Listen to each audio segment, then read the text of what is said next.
Right ma'am. ఒక situation తీసుకుందాము. ఆ సిట్యుయేషన్‌లో ఇప్పుడున్న జనరేషన్ పిల్లలకి ఓన్లీ ఐఫోనే కావాలి. సో, ఒకళ్ళని చూసి ఒకళ్ళు దాన్ని లేదు నాకు ఏ సిట్యుయేషన్‌లో ఉన్నా ఫైనాన్షియల్‌గా చాలా డౌన్‌లో ఉన్నా కూడా ఒక అమ్మాయి ఒక తండ్రిని అడిగింది. "నాకు ఐఫోనే కావాలి నాన్న 1,50,000 తీసుకోవాల్సిందే నువ్వు" అని ఆ నైట్ ఆ ఫాదర్‌కి చెప్పి పడుకుండిపోయింది. సో, నెక్స్ట్ డే వెళ్లి చూసేసరికి మరి ఆ తండ్రి అక్కడే కూర్చొని చనిపోయిన సంఘటన చూసి ఆ పిల్ల ఇప్పటికి తేరుకోలేక "నాన్న నాకేం వద్దు. నాకు నువ్వే కావాలి" అంటూ మళ్ళీ ఏడుస్తుంది. డిప్రెషన్‌కి వెళ్ళిపోయిన పరిస్థితి అక్కడ కనిపిస్తుంది. సో, ఇలాంటి టైప్ ఆఫ్ అంటే మనకి ఆ స్తోమత లేకపోయినా కావాలి అనుకునే ఒక రైట్స్ పిల్లల్లో ఉంటున్నాయి ఇప్పుడు. సో, ఈ యొక్క సిట్యుయేషన్‌ని మనం ఎలా హ్మ్. తీసుకోవాలంటారు? అంటే దీనికి చాలా యాస్పెక్ట్స్ కలిసొస్తాయండి. ఫర్ ఎగ్జాంపుల్ ఇప్పుడు చైల్డ్ ఐఫోన్ అడిగింది అంటే ఆమె హ్మ్. ఫ్రెండ్ సర్కిల్ ఎలా ఉంది? హ్మ్. వాళ్ళు ఎందుకు ఐఫోన్ టిక్‌టాక్స్, ఈ రీల్స్ రీల్స్. వీటి కోసమే ఐఫోన్ అడుగుతారు. హ్మ్. అయితే ఐఫోన్ ఒక స్టేటస్ కో అయిపోయింది అంటే what kind of people is she hanging around? హ్మ్. అది చాలా ఇంపార్టెంట్.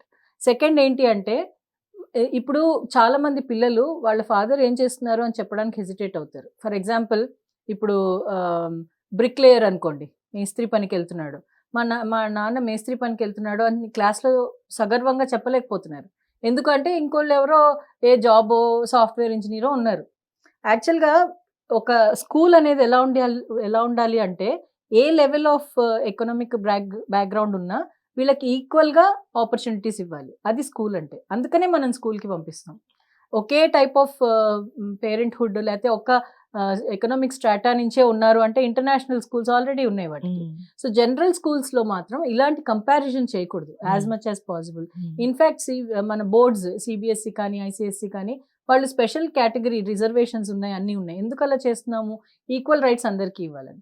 కానీ ఇదే పర్స్‌పెక్టివ్‌లో పిల్లలేమవుతున్నారు అంటే ఇది ఒకందుకు ఒక పాయింట్ ఆఫ్ వ్యూలో very good. The other side of the coin ఏంటి అంటే ఈ పిల్లలు ఆ హై హై క్లాస్ నుంచి వచ్చిన స్ట్రాటాలో వాళ్ళ డ్రెస్సింగ్ సెన్స్ కానీ, వాళ్ళు హ్మ్. వేసుకునే డియోస్, పెర్ఫ్యూమ్స్, వాళ్ళు స్పెండ్ చేసే amount, hanging around in food, జంక్స్ అవన్నీ తినడము, వాళ్ళ accessories, iPhones whatever it is ఇవన్నీ చూసి టెంప్ట్ అయ్యి ఇంటికొచ్చి అదే పరిస్థితి తీసుకొస్తున్నారు. సో, ఇందాక నేను మీకు ప్రీవియస్‌లీ చెప్పాను చూడండి. పిల్లల ముందు అన్నీ మాట్లాడాలి. హ్మ్. ఫైనాన్షియల్ స్ట్రెస్ మాట్లాడాలి. మీ ఫ్యూచర్ ప్లాన్స్ మాట్లాడాలి. Good and bad of family మాట్లాడాలి. ఏం జరుగుతోంది? ఎలా మనం ప్లాన్ చేస్తున్నాం? ఒక స్కూల్‌లో నిన్ను జాయిన్ చేస్తున్నాను అంటే దాని వెనకాల నేను ఎంత కష్టపడుతున్నా? ఎన్ని అవర్స్ ఆఫ్ వర్క్ నేనలా ఇస్తున్నా? దెన్ వై మరి మీరెందుకు ఐఏఎస్ ఆఫీసర్ కాదు? అనే క్వెషన్ చేయగలిగే స్తోమత కానీ, చేయాలి అన్న ఆలోచన గాని పిల్లలకి రాదు. హ్మ్. నువ్వెందుకు నాకు ఐఫోన్ ఇవ్వట్లేదు? ఎందుకు ఎందుకు అడగరు అంటే they are knowing. In and out వాళ్ళ ఇంట్లో ఏం జరుగుతుందో తెలుసు వాళ్ళకి. రైట్. అవును. నేను మా డ్యాడీ ఈరోజు కొన్ని కొన్ని ఇళ్లల్లో 3 పూట్ల అన్నం తినడానికి కూడా కుదరట్లేదు. హ్మ్. అయినా వాళ్ళు చదువుకు పంపిస్తున్నారు పిల్లల్ని. అంటే ఎంతలాగా వాళ్ళు ఆలోచించి మేబీ హౌస్ మెయిడ్ అయ్యుండొచ్చు. ఫ mother house maid, father auto డ్రైవరో లేతే మేస్త్రియో అలాంటి పిల్లలు కూడా ఎళ్తున్నారు. Education which is very good. మన ప్రభుత్వం గూడా దానికి చేయగలిగినంత చేస్తున్నారు వాళ్ళకి అన్ని పెన్షన్స్ అని అవన్నీ ఇచ్చి. అయితే పేరెంట్స్ ఏం చేయాలి? పిల్లలకి అవగాహన రావాలి అంటే వాళ్ళని ప్రతి కాన్వర్జేషన్‌లో పార్ట్ చేయాలి. హ్మ్. వాళ్ళకి అంటే కొన్ని కొన్ని తెలియకూడని వాళ్ళ ఏజ్ స్పెసిఫిక్ కానివి చెప్పకూడదు ఆఫ్ కోర్స్. కానీ మిగతావన్నీ చెప్పాలి. వాళ్ళు పడుతున్న కష్టాలు అలా అని ఓన్లీ కష్టాలే చూయించకండి. అసలు వాటెవర్ ఇట్ ఈస్ ఏం ఫిల్టర్ పెట్టకండి. హ్యాపీనెస్ అయినా, సాడ్‌నెస్ అయినా ఫిల్టర్ పెట్టకండి. యాస్ మచ్ యాస్ పాసిబుల్ వాళ్ళతో డిస్కస్ చేయండి. ఇప్పుడు ఒక కొత్త బట్టలు కొంటున్నారనుకోండి, వాళ్ళని మనం బట్టలు కొనుక్కోవడానికి ఎళ్దామా? నీకిది నచ్చుతుందా? నువ్వు ఇలాంటివి చేసుకుంటావా? అంటే పాజిటివ్‌లో గూడా వాళ్ళకి చాయిస్ ఇవ్వండి. నెగెటివ్‌లో గూడా ఇది అవుతోంది అని చెప్పండి. ఎక్స్‌ప్లెయిన్ చేయండి. I think this is the best tool. Right. అవును. పిల్లలకి అనవసరంగా మారం చేయడము, హ్మ్. టాంట్రమ్స్ ఇవన్నీ తగ్గిపోతాయి. హ్మ్. వాళ్ళకి తెలుస్తుంది వాళ్ళేం చేస్తున్నారని. ఇన్‌ఫాక్ట్ కొంతమంది ప్రోగ్రెసివ్‌గా ఆలోచించే పిల్లలు, నేను కూడా నీకు హెల్ప్ చేస్తా నాన్న.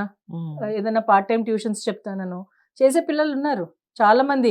ఐ నో మెనీ చిల్డ్రన్ పాల ప్యాకెట్లు వేసి ఇప్పుడు మంచిగా సెటిల్ అయిన ఒక పోలీస్ ఆఫీసర్ తెలుసు నాకు. హ్మ్. మా ఓన్ స్కూల్ నేను చదివిన school principal was like thought. Hmm. ఇప్పుడు ఆయనకి బ్రహ్మాండమైన మిలియనేర్ ఆయన.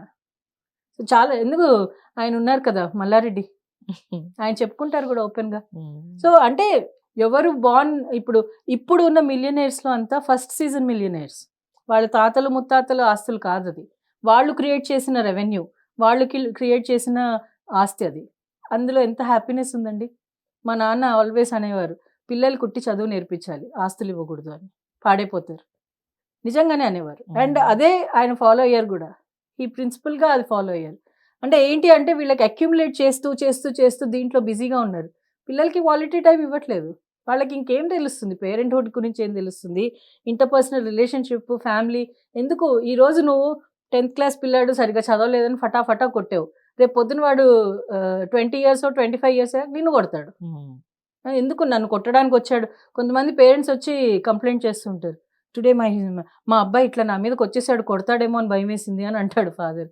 అంటే నువ్వు కొట్టావా చిన్నప్పుడు అని అడిగా నేను. అవునండి రెస్పాన్స్. నువ్వు కొట్టావు, వాడు తీర్చుకోవాలని పగ కాదు, అది ఆటోమేటిక్ గా బిహేవియర్, అది కరెక్ట్ Right. ఏమో. అంటే అవును. ఎవరినైనా కంట్రోల్ చేయాలంటే నేను కొడితేనే కొట్టాలి. కంట్రోల్ అవుతారేమో అన్న ఫీలింగ్ ఉంది వాళ్ళది. It's not fault of the child, it's not fault of the father, it is fault of the society. ఆ అప్బ్రింగింగ్ అనే దాంట్లో ఒక స్టీరియోటైప్డ్గా తీసుకొచ్చేసాం దాన్ని. దాంట్లో మార్పు రావాలి. మీరు నేర్పించాలి, తప్పదు, మీరు నేర్చుకోవాల్సిందే. పిల్లల్ని కనే ముందు మీరు నేర్చుకోవాల్సిందే. కన్సీవ్ అవ్వంగానే డాక్టర్స్ దగ్గరే ఒక కౌన్సిలర్ని పెట్టాలి. ప్రీ పేరెంట్ కౌన్సిలింగ్ చేయించాలి. అప్పుడే గో హెడ్.